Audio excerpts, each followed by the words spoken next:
സിലിണ്ടറിന് ഉള്ളിലായിട്ട് up and down മോഷനിൽ എഞ്ചിൻ ഡീകാർബണൈസേഷൻ ചെയ്യുന്നത് വണ്ടിക്ക് നല്ലതാണോ അത് ചീത്തയാണെന്ന് ചോദിക്കുകയാണെന്നുണ്ടെങ്കിൽ പലയിടത്തും നമ്മൾ മിക്സ്ഡ് ആയിട്ടുള്ള പല പല ഒപ്പീനിയൻസും കേൾക്കാറുണ്ട്. ചില ആൾക്കാർ പറയും നല്ല എന്ന് പറയും, ചില ആൾക്കാർ പറയും ചീത്തയാണ്. കൂടുതലും ഇത് നല്ല എന്ന് പറയുന്നത് പെയ്ഡ് ക്യാമ്പയിൻസ് ചെയ്യുന്നവർ തന്നെയായിരിക്കും. അപ്പോൾ ഇങ്ങനെയുള്ള ഡീകാർബണൈസേഷൻ വണ്ടിക്ക് ഇത്ര കിലോമീറ്ററിൽ ചെയ്യുന്നത് നല്ല എന്ന് പറഞ്ഞിട്ടുള്ള കുറച്ചൊക്കെ വീഡിയോ നിങ്ങൾ നോക്കുകയാണെന്നുണ്ടെങ്കിൽ അതിൻ്റെ കമൻറ്റ് സെക്ഷനിൽ മജോറിറ്റി ആൾക്കാരും നല്ല പോസിറ്റീവ് കമൻറ്റ് ആയിരിക്കും. എന്നാൽ അതിനകത്ത് നമ്മൾ ശ്രദ്ധിക്കാതെ പോകുന്ന കുറച്ചധികം കമൻറ്റുകളുണ്ട്. ലൈക്ക് ഇത് ചെയ്തിട്ട് വണ്ടിക്ക് പണി കിട്ടിയവർ. അപ്പോൾ ഒരു 10 പേര് അങ്ങനെ വന്നിട്ട് പറഞ്ഞാൽ അതിൽ ഒരു 8 കമൻറ്റുകളും അവർ ഡിലീറ്റ് ചെയ്യുന്നുണ്ടായിരിക്കും മേ ബി. അങ്ങനെ തന്നെ നമ്മൾ അറിയാത്ത കുറേ കാര്യങ്ങളുണ്ട്. അപ്പം ഇപ്പം ഞാൻ പറഞ്ഞ പോലെ തന്നെ ഈ പെയ്ഡ് ക്യാമ്പയിൻ ചെയ്യുന്നവരാണ് ലൈക്ക് ഓക്കെ നിങ്ങൾ നിങ്ങളുടെ വണ്ടിക്ക് ഇത്ര കിലോമീറ്റർ ആകുമ്പോഴത്തേനും ഈ ഡീകാർബണൈസേഷൻ ചെയ്യുക. അപ്പോൾ നിങ്ങൾക്ക് ഇതുവരെ ഉണ്ടാകും നിങ്ങളുടെ വണ്ടിക്ക് മൈലേജ് ഡ്രോപ്പ്, പവർ ഡ്രോപ്പ്, അതുപോലെ തന്നെ പെർഫോമൻസ് മടുപ്പ്, അങ്ങനെ എന്തെങ്കിലും തോന്നിയിട്ടുണ്ടെങ്കിൽ അതെല്ലാം റെഡിയാവും. കാരണം ഇങ്ങനെ വണ്ടിക്ക് കാണിക്കുന്ന സിംറ്റംസിൻ്റെ എല്ലാം കാരണം ഈ എഞ്ചിനിലുള്ള എന്താണ് കരിയാണ്, അല്ലെ കാർബൺ ഡെപ്പോസിറ്റ് കാരണമാണ് ഈ പ്രശ്നങ്ങളെല്ലാം വണ്ടി കാണിക്കുന്നത്. സോ നമ്മൾ ഇങ്ങനെ ഡീകാർബണൈസേഷൻ ചെയ്യുവാണെന്നുണ്ടെങ്കിൽ വണ്ടി നല്ല അടിപൊളിയായിട്ട് എഞ്ചിൻ നല്ല സ്മൂത്ത് ആയിട്ട് പിന്നെ വർക്ക് ചെയ്യാൻ തുടങ്ങും എന്നൊക്കെ പറഞ്ഞിട്ടാണ് നമ്മൾ ഇതെല്ലാം കാണുന്നത്. പക്ഷെ എന്നാലും കുറച്ചുകൂടെ നമ്മൾ സയന്റിഫിക് ആയിട്ട് ചിന്തിക്കുക, പ്രാക്ടിക്കലായിട്ട് ചിന്തിക്കുമ്പോഴത്തേനും ഇതൊക്കെ ആണോ നടക്കുന്നത്, അല്ലെങ്കിൽ ഈ ഒരു റിസൾട്ട് തന്നെയാണോ നമുക്ക് കിട്ടുന്നതെന്ന് ചിന്തിക്കുമ്പോഴാണ് അതിനകത്ത് വേറൊരു മറുവശം ഇരിക്കുന്നത്. ലൈക്ക് ഇപ്പം ഞാൻ പറഞ്ഞ പോലെ തന്നെ കുറേ അധികം ആൾക്കാരെങ്കിലും ഇത് ചെയ്തിട്ട് പണി കിട്ടിയവരാണ്. നമുക്ക് ഇന്നത്തെ വീഡിയോയിൽ വളരെ സിമ്പിളായിട്ട് ഈ ഡീകാർബണൈസേഷൻ നമ്മൾ നമ്മുടെ വണ്ടിക്ക് ചെയ്യേണ്ട ആവശ്യമുണ്ട്, ഇനി ആവശ്യമുണ്ടെങ്കിൽ തന്നെ അതിനെന്തെങ്കിലും നെഗറ്റീവ് സൈഡോ കാര്യങ്ങളോ ഉണ്ടോ എന്ന് വളരെ സിമ്പിളായിട്ട് പെട്ടെന്നൊന്ന് അനലൈസ് ചെയ്തിടാം. So welcome to new episode of engine decarbonisation ചെയ്യണോ വേണ്ടെന്ന് നമ്മളൊരു 10 പേരോട് പോയി ചോദിക്കുവാണെന്നുണ്ടെങ്കിൽ കുറേ അധികം ആൾക്കാർ ചിലപ്പോൾ ഇത് വേണ്ടെന്ന് പറയും. പക്ഷെ എന്നാലും ആ ഒരു ഗ്യാങ്ങിൽ തന്നെ ഇത് ചെയ്യണമെന്ന് പറയുന്നവരും കാണും. അപ്പം ഇത് ചെയ്തിട്ട് റിസൾട്ട് കിട്ടി എന്ന് പറയുന്ന ആൾക്കാരിൽ തന്നെ നമ്മൾ നോക്കുവാണെങ്കിൽ മനസ്സിലാക്കാൻ പറ്റുന്ന ഒരു കാര്യം എന്താണെന്ന് വെച്ചാൽ അവരൊക്കെ ഓൾമോസ്റ്റ് അധികം കിലോമീറ്റർ ഓടാത്ത വണ്ടിയിലായിരിക്കും ഈ എഞ്ചിൻ ഡീകാർബണൈസേഷൻ ചെയ്തിട്ടുള്ളത്. അപ്പോൾ ഈ ഒത്തിരി കിലോമീറ്റർ ഓടിയ വണ്ടിയിൽ ശരിക്കും ഈ ഒരു എഞ്ചിൻ ഡീകാർബണൈസേഷൻ ചെയ്താൽ അത് ബലത്തേക്കാൾ കൂടുതൽ ദോഷമാണ് ചെയ്യുക. അത് എന്തുകൊണ്ടാണെന്ന് ഞാനിപ്പോൾ പറയുമ്പോൾ തന്നെ നിങ്ങൾക്ക് മനസ്സിലാവും. അപ്പോൾ എഞ്ചിനുള്ളിലെ വർക്കിംഗ് അല്ലെങ്കിൽ എഞ്ചിനിൽ എങ്ങനെയാണ് പവർ പ്രൊഡ്യൂസ് ആവുന്നത് വളരെ സിമ്പിളായിട്ട് കാണിച്ചു തരാനായിട്ട് ഇങ്ങനെയാണ് നമ്മുടെ സിലിണ്ടർ എന്ന് പറയുന്ന സാധനം ഇരിക്കുന്നതായിട്ട് നിങ്ങൾ ജസ്റ്റ് ഒന്ന് സങ്കല്പിക്കുക. അപ്പോൾ സിലിണ്ടറിന് ഉള്ളിലായിട്ട് അപ്പ് ആൻഡ് ഡൗൺ മോഷനിൽ പ്രവർത്തിക്കുന്ന ഒരു സംഭവമാണ് നമ്മുടെ പിസ്റ്റൺ. അപ്പോൾ ഇത് പിസ്റ്റണുമായിട്ട് സങ്കല്പിക്കുക. അപ്പോൾ ഈ പിസ്റ്റൺ ഇവിടെ എന്താ സംഭവിക്കുന്നത് പറഞ്ഞാൽ നമുക്ക് സിലിണ്ടറിന് ഉള്ളിലേക്ക് കത്താൻ ആവശ്യമായിട്ടുള്ള ഫ്യൂവൽ അതുപോലെ തന്നെ എയർ വരുന്നുണ്ടല്ലോ, ആ ഫ്യൂവലിൻ്റെ എയറിനെയും കൂടെ ഈ പിസ്റ്റൺ ഇങ്ങനെ മേളിലേക്ക് ചലിച്ച് മേളിൽ കൊണ്ട് തന്നെ കംപ്രസ് ചെയ്യും. അങ്ങനെ അത് കംപ്രസ് ആയിട്ടിരിക്കുന്ന ടൈമിൽ അവിടേക്ക് സ്പാർക്ക് കിട്ടി കമ്പസ്റ്റിൻ നടക്കും, അതായത് ഇത് കത്തും. ഓക്കെ, അങ്ങനെ കത്തുന്നതിൻ്റെ ആ ഒരു ബലമായിട്ട് നമ്മുടെ പിസ്റ്റൺ എന്ത് ചെയ്യും, വീണ്ടും താഴേക്ക് പോവും. അതിനുശേഷം ഇങ്ങനെ നമ്മുടെ ഈ ഒരു പിസ്റ്റൻ്റെ അപ്പൗണ്ടർ 4 സ്ട്രോക്കായിട്ടാണ് നടക്കുന്നത്. ലൈക്ക് ആദ്യമായിട്ട് ഇൻലെറ്റ് വഴി നമുക്ക് കത്താനായിട്ട് ആവശ്യമായ സാധനം വരുന്നു, അതിനെ കംപ്രസ് ചെയ്യുന്നു, അത് ഇഗ്നൈറ്റ് ആവുന്നു, അങ്ങനെ നമ്മുടെ പവർ സ്ട്രോക്ക് അവിടെ വരുന്നു, ദെൻ ലാസ്റ്റ് ആയിട്ട് എക്സോ സ്ട്രോക്ക് നടക്കുന്നു.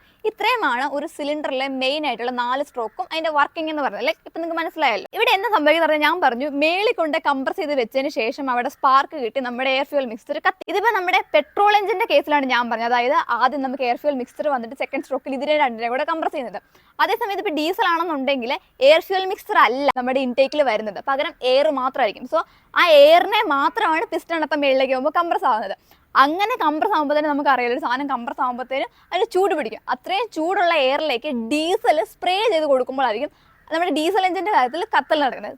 ചെറിയൊരു വേരിയേഷൻ മാത്രമേ ഉള്ളൂ, പ്രവർത്തനം സെയിം ആണ്. ഈ കത്തുന്ന സംഭവം ഉണ്ടല്ലോ അത് വളരെ പ്രോപ്പറായിട്ട് നടക്കുകയാണെന്നുണ്ടെങ്കിൽ അവിടെ ഉണ്ടാകുന്ന എക്സോസ്റ്റിൽ കാർബൺ കണ്ടന്റ് കാണത്തില്ല. വളരെ ക്ലീൻ ആയിട്ടുള്ളൊരു റേഷ്യോയിൽ ഇത് കത്തുവാണെന്നുണ്ടെങ്കിൽ. പണ്ടൊക്കെ നമ്മൾ ഈ മണ്ണെണ്ണകളൊക്കെ കത്തിച്ച് പഠിക്കുമ്പോഴത്തേനും നമ്മൾ ഈ ചുമ്മാ പേപ്പർ എടുത്തിട്ട് ഇതിന് മേളിൽ വെക്കും. എന്നിട്ട് നോക്കുമ്പോൾ തന്നെ കാണാൻ പറ്റും ഈ പേപ്പറിൻ്റെ ആ ഇതെന്താണ് സർഫസിൽ മൊത്തം ഇങ്ങനെ കരി പിടിച്ചിരിക്കും. സ്വാഭാവികമായിട്ട് എന്താണ് കാർബൺ എന്ന് പറയുന്ന സാധനം അവിടെ വന്നിട്ട് ആ പേപ്പറിൽ പറ്റിയിരിക്കുന്നത് തന്നെ ഇവിടെയും കാർബൺ പ്രൊഡ്യൂസ് ആവുന്നു. അതുകൊണ്ട് തന്നെ എന്താണ് അത് പ്രൊഡ്യൂസ് ആവുന്നിടത്തും അത് പിന്നീട് ആ എക്സോസ്റ്റ് പാസ് ചെയ്യുന്നിടത്തും എല്ലാം എന്ത് സംഭവിക്കും, ആ ഒരു വാൾസിൽ അല്ലെ ആ പോകുന്ന വഴിയിലൊക്കെ അത് പറ്റിപ്പിടിച്ചിട്ടുള്ള ചാൻസ് ഉണ്ടെന്നല്ല പറ്റിപ്പിടിച്ചിരിക്കും. അങ്ങനെ തന്നെ നമ്മുടെ ഒരു സിലിണ്ടറിന്റെ ഉള്ളിലും അതുപോലെ തന്നെ പിസ്റ്റന്റെ ക്രൗണ്ടിലും എല്ലാം ഇതുപോലെ തന്നെ ഒരു കാർബൺ ഡെപ്പോസിറ്റ് കാണും. പക്ഷെ നമ്മൾ കമ്പാരിറ്റീവ്ലി നോക്കുവാണെന്നുണ്ടെങ്കിൽ ഈ ഒരു സിലിണ്ടറിനുള്ളിൽ അല്ലെങ്കിൽ പിസ്റ്റണിലുള്ള ഒരു കാർബൺ ഡെപ്പോസിറ്റ് ബാക്കിയുള്ളത് വെച്ച് നോക്കുമ്പോഴത്തേനും അത്ര അപകടകാരിയായ ഒരു കാർബൺ ഡെപ്പോസിറ്റ് അല്ലെങ്കിൽ അത്രമാത്രം നമ്മൾ നോക്കുമ്പോഴത്തേനും ഇങ്ങനെ കട്ടപിടിച്ചിരിക്കുന്ന രീതിയിലുള്ള ഒരു കാർബൺ ഡെപ്പോസിറ്റ് ഒന്നും കാണത്തില്ലെന്ന് മനസ്സിലാക്കാം. ഇനി കാർബൺ ഡെപ്പോസിറ്റ് പ്രശ്നമായിട്ട് വരുന്ന ഏരിയാസ് എന്ന് പറഞ്ഞാൽ മെയിനായിട്ട് നമുക്കറിയാം ഇപ്പം നമ്മുടെ BS6 അല്ലെങ്കിൽ പൊല്യൂഷൻ കൺട്രോൾ നോംസ്, BS6 ഇട്ടേക്ക് ജസ്റ്റ് പൊല്യൂഷൻ കൺട്രോൾ നോംസ് അത് നമുക്ക് പണ്ട് തൊട്ടുണ്ടല്ലോ. ഇപ്പോൾ ഡീസൽ ആയിക്കോട്ടെ പെട്രോൾ ആയിക്കോട്ടെ കത്തിയതിന് ശേഷം വരുന്ന ബാക്കിൽ നമുക്ക് എക്സോസ്റ്റ് പോകുന്നുണ്ടല്ലോ. അപ്പോൾ അതിൽ നിന്ന് വരുന്ന വാതകത്തിൽ മാക്സിമം പൊല്യൂട്ടൻ കണ്ടന്റ് കുറയ്ക്കാനുള്ള കൺസെപ്റ്റ് ആണല്ലോ. അപ്പോൾ അതിന്റെ ഫലമായിട്ട് നമുക്കറിയാം നമ്മളിപ്പം അഡ്ലു അല്ലെങ്കിൽ ഡെഫ് എന്നൊക്കെ പറഞ്ഞ സാധനമൊക്കെ നമ്മൾ ഉപയോഗിക്കുന്നുണ്ട്. ഇതെല്ലാം എന്തിനു വേണ്ടിയിട്ട് ഉപയോഗിക്കുന്നത്, പൊല്യൂഷൻ കുറയ്ക്കുക, അതായത് അന്തരീക്ഷത്തിലേക്കുള്ള പൊല്യൂഷൻ കുറയ്ക്കുക എന്നുള്ളതാണ്. അപ്പോൾ അതിൻ്റെ ഫലമായിട്ട് ഇപ്പം മെയിനായിട്ട് EGR എന്ന് പറഞ്ഞിട്ടുള്ള ടെക്നോളജി ഉണ്ട്, അതായത് എക്സോസ്റ്റ് ഗ്യാസ് റീസർക്കുലേഷൻ. ആ പേര് തന്നെ ഉണ്ട്. അതായത് ഞാൻ മുന്നേ പറഞ്ഞില്ല, 4 സ്ട്രോക്കിൽ അവസാനത്തെ സ്ട്രോക്കാണ് എക്സോസ്റ്റ് എന്ന് പറയുന്നത്. അതായത് കത്തിയതിന് ശേഷം ഉണ്ടാകുന്ന ആ ഒരു ബാലൻസ് പുകയും കാര്യങ്ങളെല്ലാം വെളിയിൽ വിടുന്നു. അങ്ങനെ വെളിയിൽ പോകേണ്ടുന്ന എക്സോസ്റ്റ് ഗ്യാസിന്റെ ഒരു പോർഷനെ തിരിച്ച് വീണ്ടും ഈ ഒരു പ്രോസസ്സിലൂടെ തന്നെ, അതായത് എഞ്ചിനിലെ പ്രോസസ്സിലൂടെ തന്നെ ഒന്നുകൂടെ നടത്തിവിടുന്നു. ലൈക്ക് നമ്മൾ മുന്നേ പറഞ്ഞ പോലെ തന്നെ ഇൻലെറ്റ് വഴി വീണ്ടും കയറ്റിയിട്ട് ഇതിനെ ഈ 4 സ്ട്രോക്കുകളെല്ലാം കഴിഞ്ഞ് പിന്നെ ഞാൻ പറഞ്ഞിടുന്ന പരിപാടി. അത് ഉദ്ദേശിക്കുന്ന ഇത്രേ ഉള്ളൂ. പിന്നെ ഇതിനെ ഇങ്ങനെ കയറ്റി ഇറക്കി വിടുന്ന വഴി കാർബണിന്റെ കണ്ടന്റ് കുറച്ചുകൂടെ ഒന്ന് കുറയ്ക്കുന്ന ഒരു സെറ്റപ്പാണ് EGR. മെയിനായിട്ട് നമ്മൾ EGR എന്ന് കേൾക്കുന്നത് ഡീസൽ വണ്ടികളിലാണ് നമ്മൾ EGR എന്ന് കേൾക്കുന്നത്. ഇപ്പോൾ പെട്രോൾ വണ്ടികളിലും റീസെൻ്റ് ആയിട്ട് കുറേ അധികം വണ്ടികളിൽ EGR ടെക്നോളജി ഉപയോഗിക്കുന്നുണ്ട് പൊല്യൂഷൻ കൺട്രോളിന് വേണ്ടിയിട്ട്. പക്ഷേ നമ്മുടെ ഒന്നും വണ്ടിയിൽ എന്തായാലും EGR കാര്യങ്ങളൊന്നും ഇല്ല കേട്ടോ. ഇപ്പം റീസെൻ്റ് ആയിട്ട് വരുന്ന പെട്രോൾ വാഹനങ്ങളാണ് നമ്മൾ EGR കണ്ടുവരുന്നത്. ഈ EGRൽ എന്താണ് ഈ ഡീകാർബണൈസേഷൻ അല്ലെങ്കിൽ കാർബൺ ഡെപ്പോസിറ്റിന്റെ പ്രശ്നം എന്ന് പറഞ്ഞാൽ ഞാൻ പറഞ്ഞുതരാം. അപ്പം നോർമൽ കണ്ടീഷനിൽ നമ്മുടെ എഞ്ചിനുള്ളിലേക്ക് എയർ എത്തുന്ന ഒരു വഴി എന്ന് പറഞ്ഞാൽ ഇതുവഴി സക്ക് ചെയ്തെടുക്കുന്ന എയർ ഈ ഒരു പാത്തിലൂടെ പോയി ഇവിടെ ആയിട്ടൊരു ഫിൽറ്റർ ഉണ്ട്.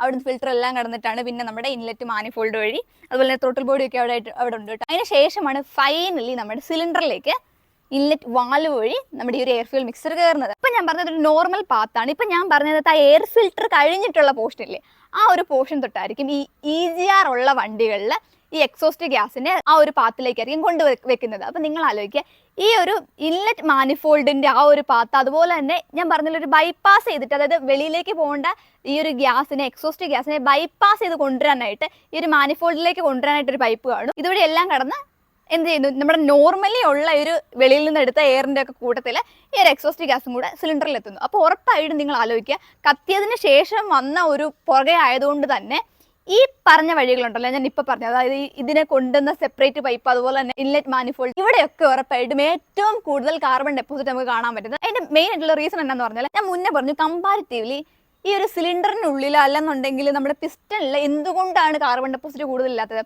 അവിടെ അത്രയും ചൂട് കാണും, ഓവറായിട്ട് ചൂടുള്ളതുകൊണ്ട് തന്നെ അവിടെ ഓവറായിട്ട് ഈ ഒരു കാർബൺ പിടിച്ച് നിൽക്കത്തില്ല. നമ്മൾ ഇപ്പൊ പറഞ്ഞ കുറച്ച് പാത്തുണ്ടല്ലോ, ഈ എക്സോസ്റ്റ് ഗ്യാസ് ജസ്റ്റ് കയറി വരുന്നത് കൊണ്ട് മാത്രമായിരിക്കും ഈ പറഞ്ഞ പാത്തുകളിലെല്ലാം അപ്പോൾ ഒരു ചൂടുള്ളത്. അല്ലാണ്ട് അവിടെ ഒരു ഓവറായിട്ടുള്ള ടെമ്പറേച്ചറുള്ള സിറ്റുവേഷൻ ഒന്നും ഇല്ലാത്തതുകൊണ്ട് തന്നെ കാർബൺ ഡെപ്പോസിറ്റ് അടിഞ്ഞുകൂടി അത് ഭയങ്കരമായിട്ട് ഒരു സിവിയർ കണ്ടീഷനിലേക്ക് എത്തുന്നത് ഈ പാർട്ടുകളിലായിരിക്കും. അപ്പൊ ഇങ്ങനെ ഈ ഒരു പാർട്ടുകളിൽ നിങ്ങൾ ആലോചിച്ച് നോക്കുക, നോർമലി ഇത്രയും ഒരു വ്യാപ്തിയുള്ളൊരു പൈപ്പിലൂടെ കയറി പോകേണ്ടുന്ന ഒരു എയർ ഫ്ലോ ഉണ്ടല്ലോ നമുക്കറിയാം. അപ്പൊ നിങ്ങൾ ആലോചിച്ച് നോക്കുക, ഇതിൻ്റെ ഉള്ളിൽ മൊത്തം കാലക്രമേണ കാർബൺ ഡെപ്പോസിറ്റ് വരുന്നതനുസരിച്ച് ആ പൈപ്പിന്റെ വ്യാപ്തി കുറയും.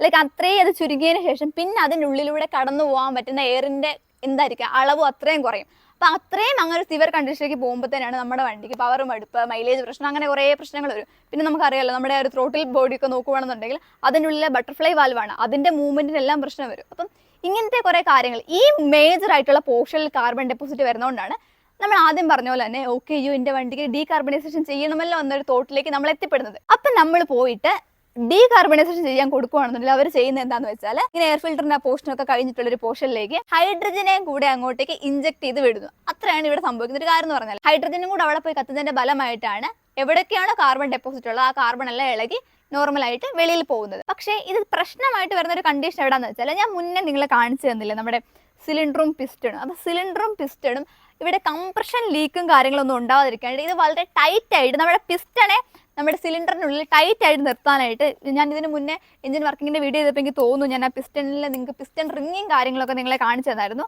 അപ്പോൾ കാലക്രമത്തിൽ ഞാൻ പറഞ്ഞല്ലോ, ഒത്തിരി ഓടിയ വണ്ടികൾക്കാണ് ഇത് പ്രശ്നമാണ്. അതിന്റെ കാരണം എന്താണെന്ന് പറഞ്ഞാൽ നമുക്കറിയാം, വർക്കിംഗ് സാധനങ്ങൾക്ക് വേറാണ്ടിയർ ഉണ്ടാവും. അപ്പം അങ്ങനെ വരുമ്പോഴത്തേനും നമ്മുടെ ഈ ഒരു സിലിണ്ടർ വാളിലും അതുപോലെ തന്നെ ഈ സിലിണ്ടർ വാളിനെയും അതുപോലെ തന്നെ ഈ പിസ്റ്റണേയും വളരെ ടൈറ്റ് ആയിട്ട് അത്രയും കംപ്രഷൻ ലീക്ക് ഒന്നും ഉണ്ടാവാതെ നിർത്താനായിട്ട് കുറേയധികം പിസ്റ്റൺ റിങ്ങുകൾ നമുക്ക് കാണാനായിട്ട് പറ്റും. പിസ്റ്റൺ എടുത്ത് നോക്കുവാണെങ്കിൽ അപ്പോൾ ഇതിനൊക്കെ എന്ത് സംഭവിക്കും, തേയ്മാനം വരും. അപ്പം അങ്ങനെ തേയ്മാനം വരുന്ന ഒരു സിറ്റുവേഷനിൽ ശരിക്കും പറഞ്ഞാൽ അവിടുത്തെ ആ ഉണ്ടാകുന്ന മൈന്യൂട്ട് ആയിട്ടുള്ള ആ തേയ്മാനം വന്നത് മൂലം ഉണ്ടാകുന്ന ഒരു ഗ്യാപ്പ് ഉണ്ടല്ലോ, ആ ഗ്യാപ്പ് ശരിക്കും ഫില്ലായി അവിടെ നിൽക്കാൻ സഹായിക്കുന്നത് അവിടെ ഉണ്ടാകുന്ന കാർബൺ ഡെപ്പോസിറ്റ് ആണ്. അതായത് അവിടെ ഉണ്ടായ ആ ഒരു ഗ്യാപ്പിലേക്ക് കാലക്രമേണ ഈ കാർബൺ ഡെപ്പോസിറ്റ് വന്നിട്ട് അവിടെ എന്താണ് ആ ഗ്യാപ്പ് വരാതെ പിന്നെയും എങ്ങനെയാണോ ഒരു പിസ്റ്റൺ അതിൻ്റെ ഉള്ളിൽ ടൈറ്റായി നിൽക്കുന്നത് അങ്ങനെ തന്നെ അവിടെ ടൈറ്റായി നിൽക്കുന്നത്. അപ്പം നിങ്ങൾ ആലോചിക്കുക, അത്യാവശ്യം നല്ലൊരു കിലോമീറ്റർ ഓടിയ ഒരു വണ്ടിയിൽ നമ്മൾ ഇതുപോലെ തന്നെ ഡീകാർബണൈസേഷൻ ചെയ്താൽ അവിടുത്തെ ആ ഒരു അതിനെ ടൈറ്റാക്കി നിർത്തിയ ആ ഒരു കാർബൺ പാളി, ആ ഒരു കാർബൺ ലെയറിങ്ങും കൂടെ അവിടുന്ന് പോകും.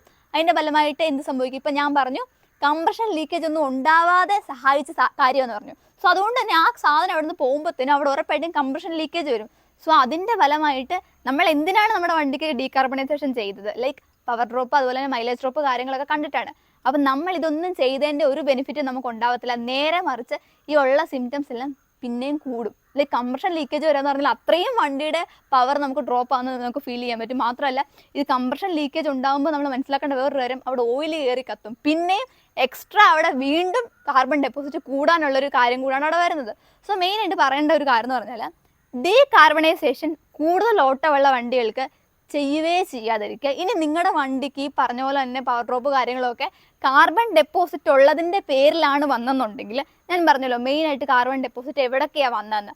അതായത് നമ്മുടെ ഒരു ബൈപ്പാസ് ചെയ്യുന്ന ആ ഒരു പൈപ്പ്, അതുപോലെ തന്നെ നമ്മുടെ മാനിഫോൾഡ്, ത്രോട്ടിൽ ബോഡി, ഇതൊക്കെ സെപ്പറേറ്റ് അഴിച്ചെടുത്ത് സ്ക്രാപ്പ് ചെയ്ത് കളയുക. ഓക്കെ, അതായത് ഓരോ പോർഷൻ, ഇതിപ്പോൾ ആ പൈപ്പ് എടുക്കുകയാണെന്നുണ്ടെങ്കിൽ നമുക്ക് കാണാൻ പറ്റും അതിൻ്റെ ഉള്ളിൽ ഇങ്ങനെ കാർബൺ ഡെപ്പോസിറ്റ് ആണ്. അത് സെപ്പറേറ്റ് എടുത്തിട്ട് വർക്ക്ഷോപ്പിൽ പോയിട്ട് അവർ നമുക്ക് സ്ക്രേപ്പ് ചെയ്ത് തരും. ലൈക്ക് അങ്ങനെ സ്ക്രേപ്പ് ചെയ്ത് എടുക്കുകയാണെന്നുണ്ടെങ്കിൽ നമുക്ക് വേറെ ഒരു തൊല്ലയില്ല. കാര്യം നമ്മൾ ഈ ഒരു സിലിണ്ടറിൻ്റെ ഉള്ളിലേക്ക് നമ്മളൊന്നും ചെയ്യുന്നില്ല. ഓക്കെ, അതുകൊണ്ട് തന്നെ മെയിൻ ആയിട്ടുള്ള പ്രശ്നമുള്ളതെല്ലാം നമ്മൾ ക്ലിയർ ചെയ്യുകയും ചെയ്യും. സോ ഇത്രയും കാര്യം ശ്രദ്ധിക്കുക. നിങ്ങളുടെ വണ്ടി അത്യാവശ്യം നല്ല ഓട്ടം ഓടിയ വണ്ടിയാണെന്നുണ്ടെങ്കിൽ ഡീകാർബണൈസേഷൻ ചെയ്യാതിരിക്കുക. പക്ഷേ എന്നാലും ഓക്കെ, അത് ചെയ്യേണ്ട ഒരു ആവശ്യം എൻ്റെ വണ്ടിക്കുണ്ട്. അത്രയും ഒരു പവർ ഡ്രോപ്പ് വണ്ടി കാണിക്കുന്നുണ്ടെങ്കിൽ സെപ്പറേറ്റ് ആയിട്ട് ഇങ്ങനെ പാർട്സ് എടുത്ത് സ്ക്രേപ്പിംഗ് ചെയ്തു. അതുപോലെ തന്നെ ഈ ഡീകാർബണൈസേഷൻ എന്ന് പറഞ്ഞാൽ കറക്റ്റായിട്ട് വണ്ടിക്ക് ഇത്ര കിലോമീറ്റർ കൂടുമ്പോഴത്തേനും ചെയ്യേണ്ട കാര്യമൊന്നും അല്ല. നമ്മൾ ലൈക്ക് നമ്മുടെ വണ്ടിക്ക് ഒരു പ്രശ്നം ഉണ്ടെങ്കിൽ ചെയ്യേണ്ട ഒരു കാര്യം മാത്രമാണത് എന്ന് നിങ്ങൾ മനസ്സിലാക്കുക. അല്ലാതെ അതൊരു മെയിൻ്റനൻസ് സംഭവത്തിൽ അല്ലെങ്കിൽ നമ്മുടെ വണ്ടിയുടെ പീരിയോഡിക് മെയിൻ്റനൻസിൽ വരുന്ന ഒരു സാധനം അല്ല ഈ ഒരു ഡീകാർബണൈസേഷൻ എന്നും കൂടെ നിങ്ങളൊന്ന് മനസ്സിലാക്കി വെച്ചേക്കുക. പിന്നെ അതുപോലെ തന്നെ ഇതെല്ലാം പേഴ്സണൽ ചോയ്സസ് ആൻഡ് പ്രിഫറൻസസ് ആണ്. ഇനിയും നിങ്ങൾക്ക് ചെയ്യണം എന്നുള്ളവർക്ക് ഉറപ്പായിട്ടും ചെയ്യാം, ഒരു കാര്യമില്ല, നിങ്ങളുടെ പേഴ്സണൽ പ്രിഫറൻസ് ആണ്. പിന്നെ ഇന്നത്തെ ഒരു വീഡിയോ ഞാൻ മാക്സിമം എല്ലാവർക്കും മനസ്സിലാവണം, വളരെ സിമ്പിളായിട്ട് ഞാൻ അധികം ടെക്നിക്കൽ ടേംസും കാര്യങ്ങളൊന്നും ഉപയോഗിക്കാതെ നിങ്ങൾക്ക് മനസ്സിലാവുന്ന രീതിയിലാണ് ചെയ്തതെന്ന് ഞാൻ വിശ്വസിക്കുന്നു. ഇനി നിങ്ങൾക്ക് ഇൻഡെപ്ത് ആയിട്ട് എന്തെങ്കിലും ഇതുപോലെ മുന്നേ പറഞ്ഞ പോലെ തന്നെയുള്ള എന്തെങ്കിലും കൂടുതലായിട്ടൊക്കെ ഡീസൽ വണ്ടിയിലെ ഈ ഒരു എക്സോസ് ഗ്യാസ് റീസർക്കുലേഷനിൽ ഡെഫ് അതുപോലെ എഞ്ചിൻ വർക്കിംഗ് കാര്യങ്ങളൊക്കെ കുറച്ച് ഇൻഡെപ്ത് ആയിട്ട് ടെക്നിക്കൽ നോളജ് വേണമെന്നുണ്ടെങ്കിൽ ഞാൻ സെപ്പറേറ്റ് വീഡിയോസ് ചെയ്തിട്ടുണ്ട്, നിങ്ങൾക്ക് പോയി നോക്കാവുന്നതാണ്. അപ്പോൾ എനിവേ ഇന്നത്തെ ഒരു കുഞ്ഞു വീഡിയോ നിങ്ങൾക്ക് ഇഷ്ടപ്പെട്ടു, അത് വളരെ ഇൻഫോർമേറ്റീവ് ആൻഡ് യൂസ്ഫുൾ ആണെന്ന് നിങ്ങൾക്ക് തോന്നിയിട്ടുണ്ടെങ്കിൽ ഉറപ്പായിട്ടും കമൻറ്റ് ചെയ്ത് ഷെയർ ചെയ്ത് മറ്റുള്ളവരിലേക്കും കൂടെ ഒന്ന് എത്തിക്കുക. അപ്പോൾ പുതിയൊരു വീഡിയോ ആയിട്ട് വരുന്നവരെ ബൈ.